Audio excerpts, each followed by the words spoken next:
I have the great pleasure to welcome Daven Lee, a Qigong practitioner for many years, into the Garden of Rose.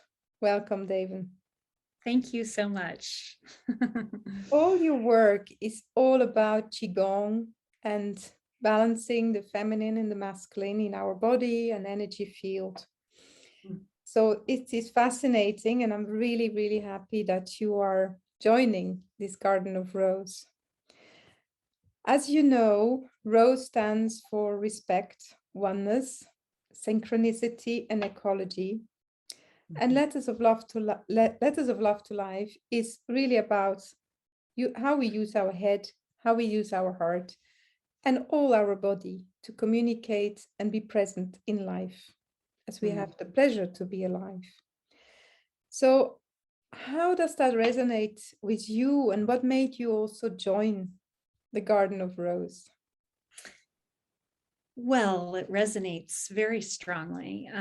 What I hear in that description is wholeness also, wholeness in connection with nature and with ourselves as a reflection of nature. So that's very meaningful to me. And that very resonance draws me to your work and has drawn me into your work. And this beautiful idea that we each have something very unique and precious to bring forth. And when we are able to connect those centers that you just described, then we are really able to express that uniqueness and embody that uniqueness. So, yeah. You were participants in the workshop, A Letter of Love to Life. Would you just like to share a little bit your experience in that? Well, one of the things I really loved about it was the journey that we were all making as a group, each woman together. And I just loved the power of sharing that journey through your, with your guidance with these other women. We were all so different. And I watched as we started out, we're, these separate women from different parts of the world. I mean, really different backgrounds, but we came together. I mean, in this beautiful garden, we were in this same garden together and this kind of this group presence that grew out of who we all were as individuals and what we were bringing was really beautiful. And yeah, you led us on this journey to create these letters, our letters of love to life. And that was just, it felt like a kind of alchemy took place when the letters, where we went from maybe more of a formlessness, and suddenly these letters came out of each of us as we shared them. And they were just astonishing. I was amazed at what came out of me. I mean, it was just a lovely process. Thank you so much. Yeah. So Daven, all your work is about Qigong, and you've done really an amazing job in the power of Yin. And Qigong is a practice, a shamanic practice that you've integrated profoundly in daily life since you are 17. So just tell us a little bit more about your practice and the way you integrate the yin and the yang in your life. Well, so I actually haven't been practicing Qigong since I was 17, but I have had a daily practice where I work with my body and my own energy. And I don't know if I would have described it that way when I was 17, but that's definitely what I was doing. And then I started practicing and learning Qigong almost a decade ago. And then that gave way to teaching it. And my work, Qigong is definitely a key piece of it, but there are many different things that I bring to my work, and Qigong is one piece. But what I do love about it and what is powerful about it is Qigong is a slow meditative movement practice for people who don't know. A lot of people are more familiar with Tai Chi, which is a relative of Qigong. And there are different forms that you do. And they're very ritualistic. It has a very ritual feel to moving through the forms and repeating them over and over again. And the forms are archetypal. So in connection with Chinese medicine, they contain the archetypes of the 5 elements, of definitely of yin and yang. But they also really express different archetypes of being human. And in my work with women, I particularly focus on archetypes of the feminine. So that as we're moving through these forms with these archetypes in mind, that awakens the energy of those archetypes in ourselves. It transforms our energy. It brings us into a felt sense of the energy of the experience of that archetype, or the energy that that archetype is carrying. And it's very powerful. It moves people from one experience into another, from one state into another. And my clients, women, have experiences of incredible discovery of themselves through that kind of a practice. I don't know if that makes sense.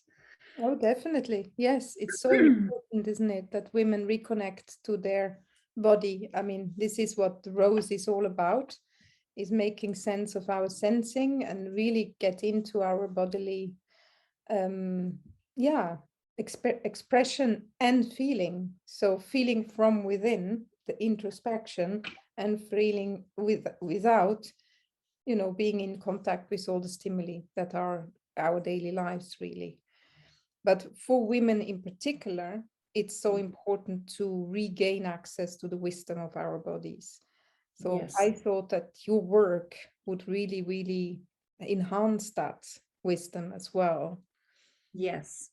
Yes, the body is the portal, I believe, to understand, to ourselves and to our power as women. Absolutely.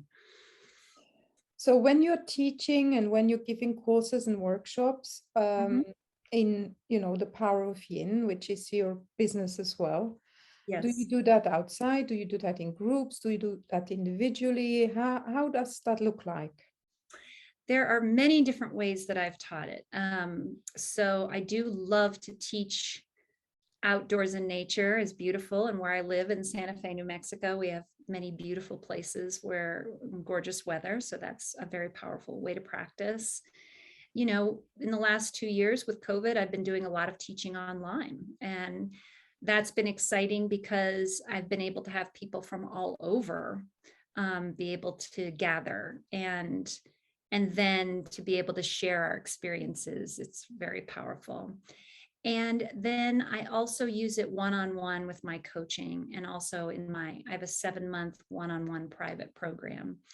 And the Qigong is like, it can be very particular medicine for something.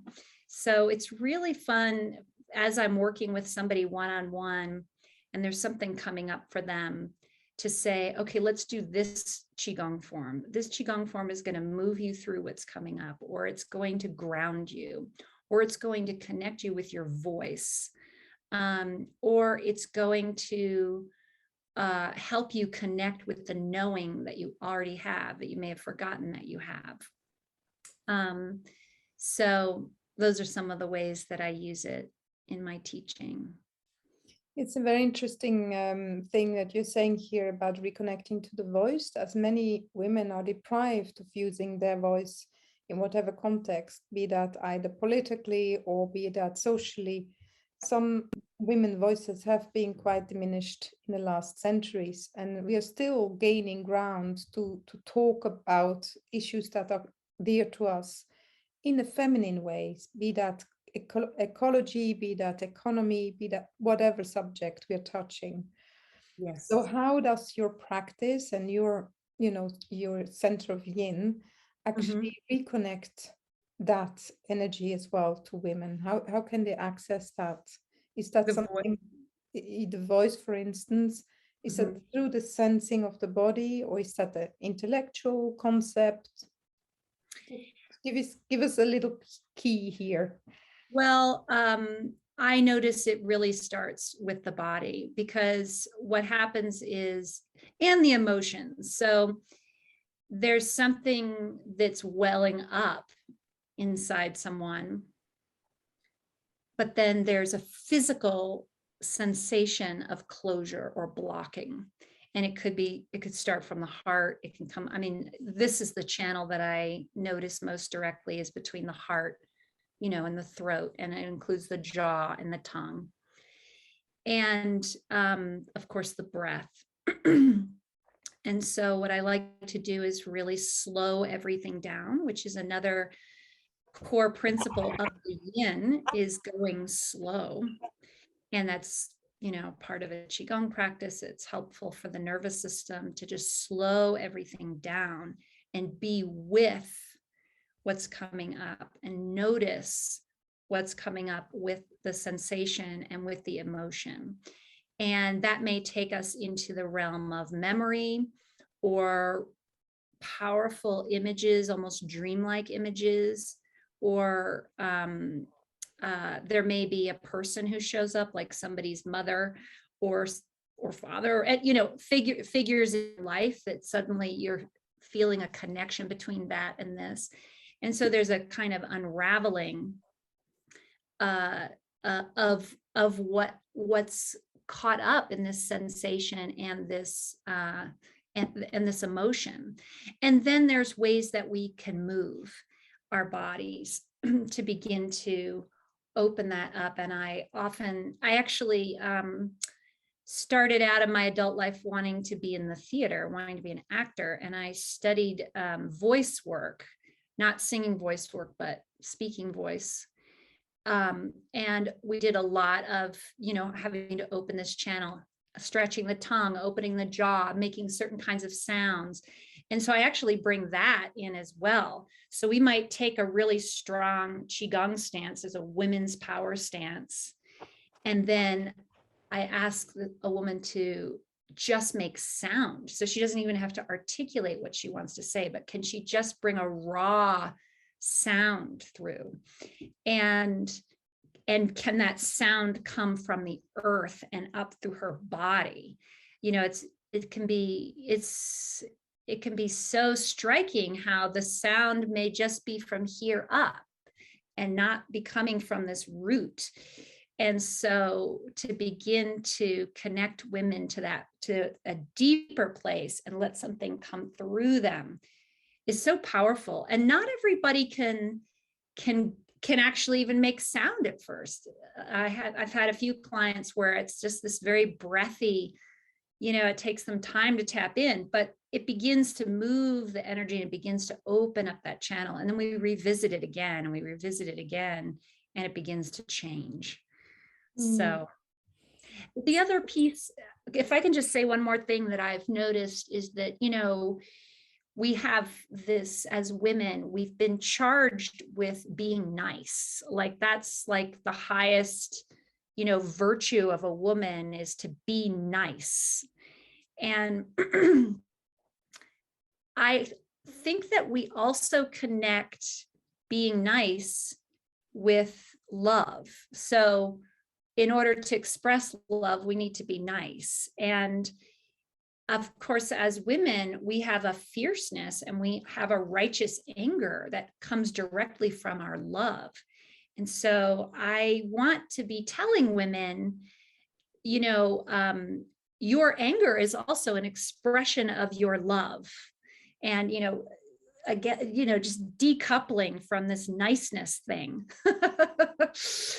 Yeah. So that resonates a lot actually with the work I do with archetypal work and in leadership programs and from a coaching perspective as well. I'm a coach working with old wisdom traditions and neuroscience. So what you just told, I was just translating into neuroscience as well. But just to give you another grounding as well in what you do, I'd just like to share a little quote from a book, and that's about interconnectedness. Okay, if that's okay, and then just see how that resonates with you. So most people are not being taught at school how interconnected everything is outside of our own existence, but just as much inside our own body.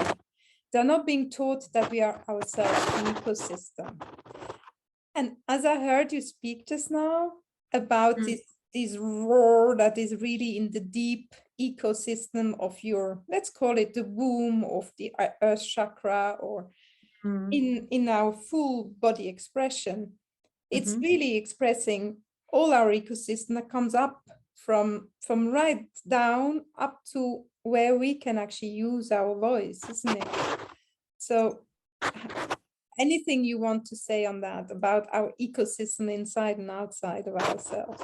Yeah, I mean, I love that. And just that, when we when we are cut off from that, from our bodies, and then from the earth, and from that sense of being part of this larger ecosystem, we don't have access to that strength. We don't have access to that power that wants to come through us. That is an expression of the ecosystem. I mean, we as women are the voice of the earth. We are the voice of nature.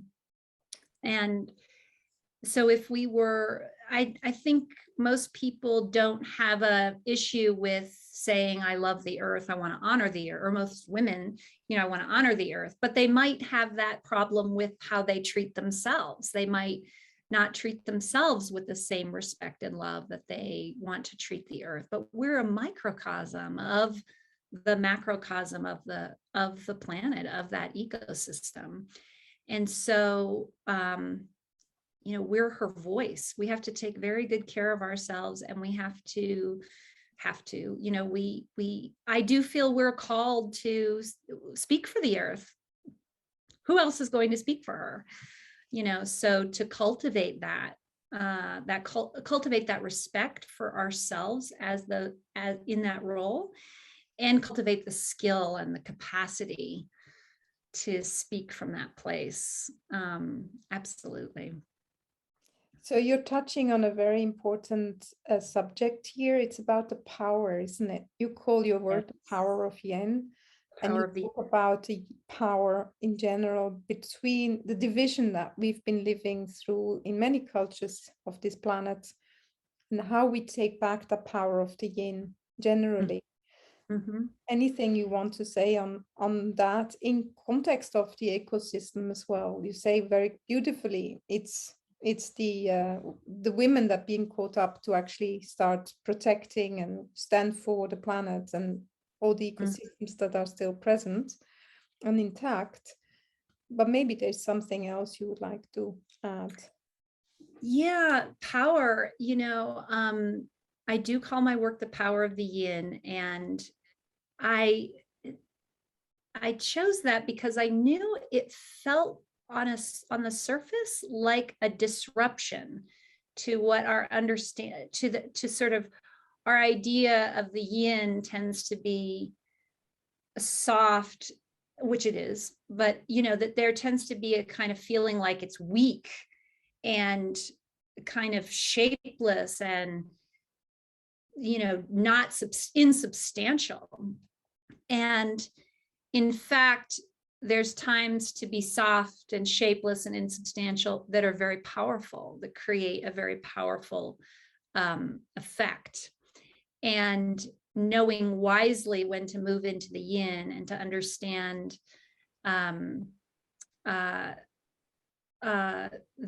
the appropriateness of the yin at certain moments is incredibly powerful. And the word power, we're all victims of misuse and abuse of power. And really, it's not so much power, but force. There's a book by David Hawkins called Power versus Force. And I feel like just that phrase, power versus force, helps us understand the difference between a misuse of power, which is really a force, a power over, a trying to make something happen, something that has a kind of agenda that's very, that has to do with domination and control, versus power, which is something that is inherent, something that is self-evident. something that is not connected to circumstance. It is something of itself. And so that's a very big shift to make in understanding. And we're in it, and it, for me, it creates an obligation among all of us to actually connect with that kind of power and be able to embody that kind of power, because that's the potential that we're all carrying, and that is how we actually conserve life, where we can really support and serve the beauty and the expansiveness and the possibility of life. And I do want to say, of course, as women, we have a very particular kind of relationship to the earth, and our bodies are a key to that. And the yang, or the masculine, also has an incredibly important role to play.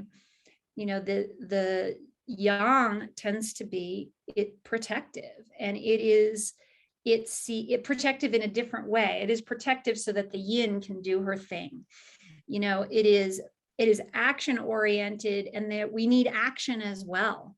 We need moments of clarity and purpose and single-minded goals that we will not be shaken from. So, the earth needs all of it. You can't have one without the other. The earth needs all of it, and needs the yin and the yang. Exactly. All human beings need both of it. Exactly. However, there's a lot of work to do, we specifically women, to rebalance the yin and the yang in ourselves. Yeah, beautiful. Yeah, well, the problem is that we've created value judgments over one energy versus the other. So because the yin is so mysterious and complex and hidden, it's invisible in many ways. It's not something you can put in a box and categorize and monetize and create charts around. And so those are the things we've started valuing more in this culture. And so we don't understand the value of this more abstract, less tangible, but very palpable when you tune into it, energy and presence.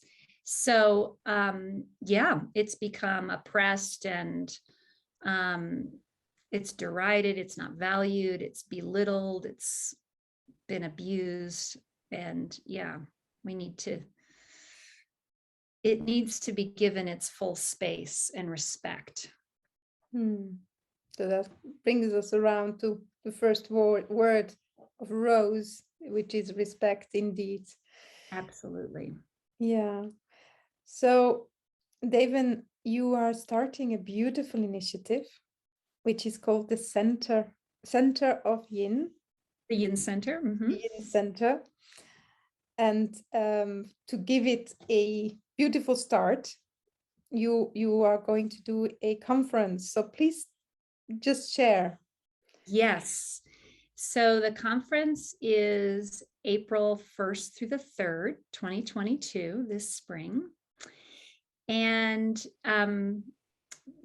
so I've had this vision of a Yin Center that's been coming through as a location, as a gathering place, as a center, which I love the play on the words, the Yin Center being in the center, one's own center, and then having a physical space. And I realized that it could begin right away in the virtual space as a center and as a gathering place. And I know all these beautiful people, yourself included, who have something really powerful to offer around the wisdom of the power of the yin. And so I've invited this beautiful selection of people from all over the world to present on a very wide range of topics, actually. And how I'm seeing this, and this is how I see my work in general, is providing a blueprint to the power of the yin. What are the skills or the practices, or what's the knowledge, or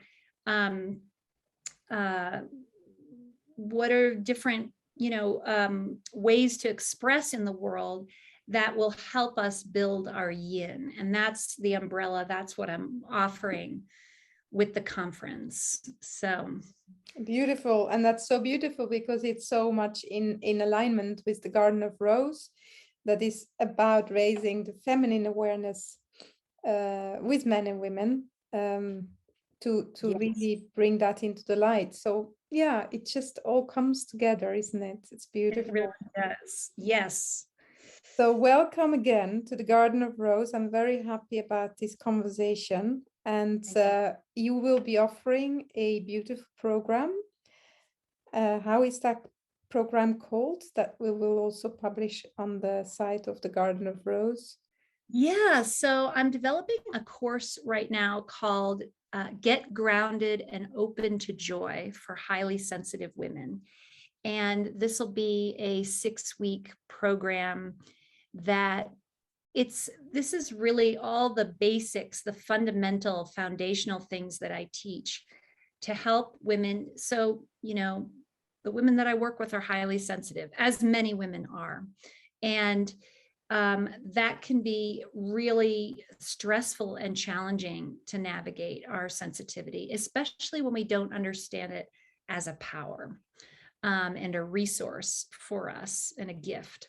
So this class is these essential elements that we need in order to access our sensitivity as a gift: being grounded, being in the body, protecting our field of energy, connecting with guidance, and learning practices that help us work with our energy so that we're not depleted and exhausted. And yeah, so that's what the class is about. And wonderful. Yeah. Really excited about you joining with this class and with all your offerings in the Garden of Rose. And thank you so much for this conversation, Daven. Thank you, Cécile. I'm thrilled to be part of this with you. You're welcome. Thank you.